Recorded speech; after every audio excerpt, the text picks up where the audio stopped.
Chances are, if you play racing games and watch any type of motorsports, especially IndyCar, you might have had a strange idea. Looking at the big bank turns of the Daytona International Speedway, knowing that the 2.5-mile trial would produce some of the most exhilarating races ever, you might have decided to do a race or two, and it was some of the craziest, tightest, and messiest racing you've ever done. Obviously, seeing how crazy it was, you'd think there wasn't a genuine attempt for Indy cars to race at Daytona, right? Well, let's go back to 1959. Alaska and Hawaii became states. The Cuban Revolution results in Fidel Castro becoming the premier. American Airlines started domestic jet service with the Boeing 707. Buddy Holly died in a plane crash. Cyprus gained their independence. And USAC had planned two races at Daytona for jam cars. They were scheduled for the 4th of April and July 4th with a 100-mile and a 300-mile race. Bill France, he planned exhibition runs, which were basically runs for speed records, and USAC wasn't having any of it. France threatened to cancel the events, and USAC budged. On February 9th, Marshall Teague, who was in essence one of the founders of NASCAR, and he'd be most famous for the Hudson Hornet that he drove, would be the first to go out. He set a blistering 171.82 average lap speed, which was over 25 miles an hour faster than the lap record at Indianapolis that was set the previous year. The cherry on top, he was, quote, just playing around. Trying to go above the highly sought 180 mile an hour average on February 11th with a camera strapped to the back of his car, Marshall Teague would pay the ultimate price. He'd lose the rear of the car going into turn 1 on his 4th lap, and the car would roll over multiple times, resulting in the seat launching out of the car due to the seat brackets breaking. Teague, firmly strapped to his seat, would end up 150 feet away from the Sumar special he was driving when it was all over. Only the Ratherman brothers, Tony Batenhausen, and George Amick would go faster than Teague's time.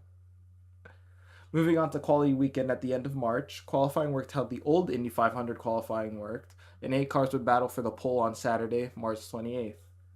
The Ratherman brothers would lock out the front row with Dick setting a speed of 173.21 and Jim setting a speed of 172.018 miles an hour, both beating Teague's lap.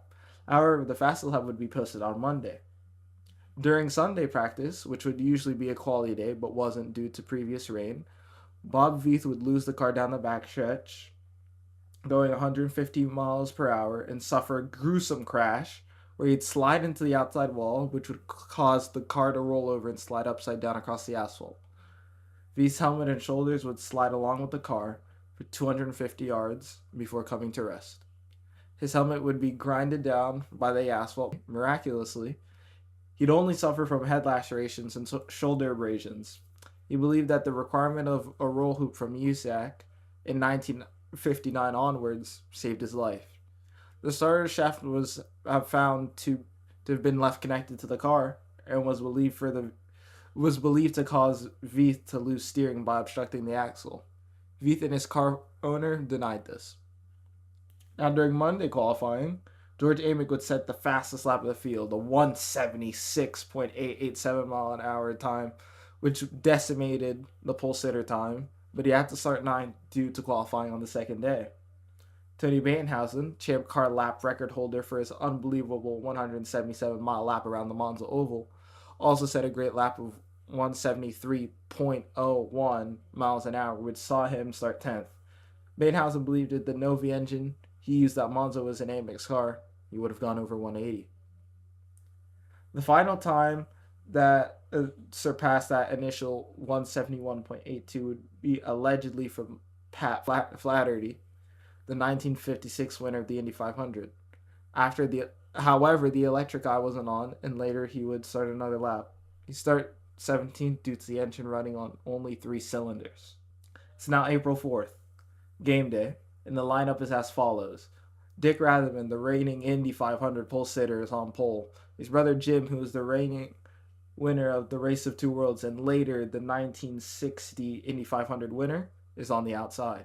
Roger Ward, who would win that year's Indy 500 and would become the 14th person to sweep the USAC/AAA championship along with the 500, starts 3rd.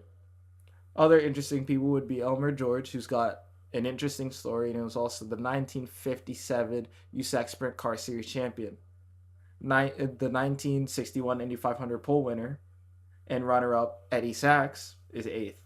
George Amick is 9th, and he's off the back of an Indy 500 second-place finish.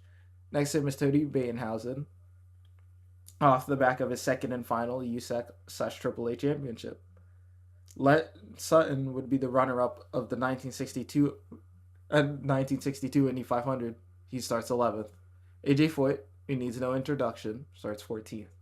Behind him, Johnny Thompson would win the 1959 Indy 500 pole. He starts 15th. Flaherty won the 1956 Indy 500 from the pole. He starts 17th. Father Borsed, failed to qualify, and Jerry Unser, brothers of Al and Bobby, failed to qualify, among others. Now, the crowd was sparse, a far cry from the predicted 30,000. It was estimated that only about 7,000 to 10,000 people showed up. Now, this race would practically be a sprint as a 100-mile, 40-lap race because no pit stops were expected. And what was expected was an extremely fast average speed. They'd take the green flag, and Jim would surge around the outside of his brother to the lead, which he would hold until lap 7 when he was passed by Roger Ward. Tony Batenhausen on the lap before he had to retire the car of an oil leak, with Eddie Sachs also retiring due to ignition troubles, and finally Len Sutton retiring to a broken piston. Jim Ratherman would take the lead back on lap 12. On lap 28, Dempsey Wilson would lose the rear in turn 2 and crash. Thankfully, he was uninjured. Jim Ratherman would hold off Roger Ward to win the USAC Daytona 100, and while he was crossing the line, there was trouble coming off turn 2. George Amick would look to pass Bob Christie for third, but he'd lose the rear and overcorrect, shooting up the track and into the guardrail head-on. The front of the car would be viciously ripped off, and the rest would flip end over end 10 times before it stopped upright. The fuel tank didn't ignite, but there was a shower of debris on the backstretch. Amick's body scraped along the asphalt when the car did, and due to that, plus the multiple flips, the left side of his body was completely torn. Bill Cheeseburg, who was behind him, would stop and run to Amick's aid, but upon reaching his car, Cheeseburg knew that he was dead. The race would be red flagged, and except for Ratherman and Ward, scoring would revert to the previous lap. Now, there was also a Formula Libre race after that had regulations that permitted other cars to join, but it was only filled by the USAC field. The race would revert to the qualifying efforts for the USAC race, and Tony Batenhausen wouldn't participate and handed over his ride to Dempsey Wilson. Batenhausen believed that one mistake here at Daytona, and you're done. Now, this race was fairly uneventful, with Jim Ratherman and Roger Ward battling for the lead once more, until Ward spun on lap 5 and walked away uninjured. The Ratherman brothers would do from here on out to the end of this 20-lap event, with Jim taking his second win of the day and cashing out nearly $10,000 at the time. If you guys enjoyed this video, make sure to hit that like button, subscribe for more. If you didn't, dislike, tell me what in the comment section below. Told you I had a good IndyCar history story this week. See you later. Bye. Peace.